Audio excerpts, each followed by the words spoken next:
বাংলাদেশে নিযুক্ত পাকিস্তানের হাইকমিশনার সৈয়দ আহমেদ মারুফ মঙ্গলবার রাষ্ট্রীয় অতিথি ভবন যমুনায় সৌজন্য সাক্ষাৎ করেছেন অন্তর্বর্তীকালীন সরকারের প্রধান উপদেষ্টা ড. মোহাম্মদ ইউনূসের সঙ্গে। প্রধান উপদেষ্টার প্রেস উইং থেকে বিষয়টি নিশ্চিত করা হয়েছে। বৈঠকে দুই দেশের মধ্যে বাণিজ্য ও অর্থনৈতিক সম্পর্ক উন্নয়নের প্রয়োজনীয়তা এবং জনগণের মধ্যে যোগাযোগ পুনরুজ্জীবিত করার গুরুত্বের উপর আলোকপাত করা হয়। ড.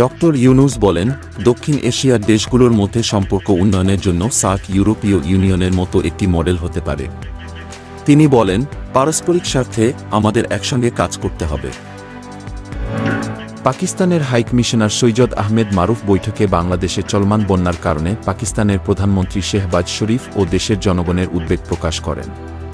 তিনি জানান, পাকিস্তান বাংলাদেশকে সহায়তা করতে প্রস্তুত রয়েছে। বৈঠকে তিনি আরও বলেন, পাকিস্তানি নাগরিকদের জন্য বাংলাদেশে ভিসা প্রক্রিয়া সহজ করার পাশাপাশি দুই দেশের মধ্যে সরাসরি ফ্লাইট চালুর প্রয়োজনীয়তা রয়েছে।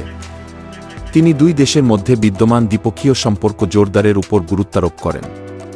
বৈঠকের শেষে পাকিস্তানের হাইকমিশনার বাংলাদেশের পুরুষ ক্রিকেট দলের রাওয়ালপিন্ডিতে পাকিস্তানের বিপক্ষে প্রথম টেস্ট জয়ের জন্য অভিনন্দন জানান।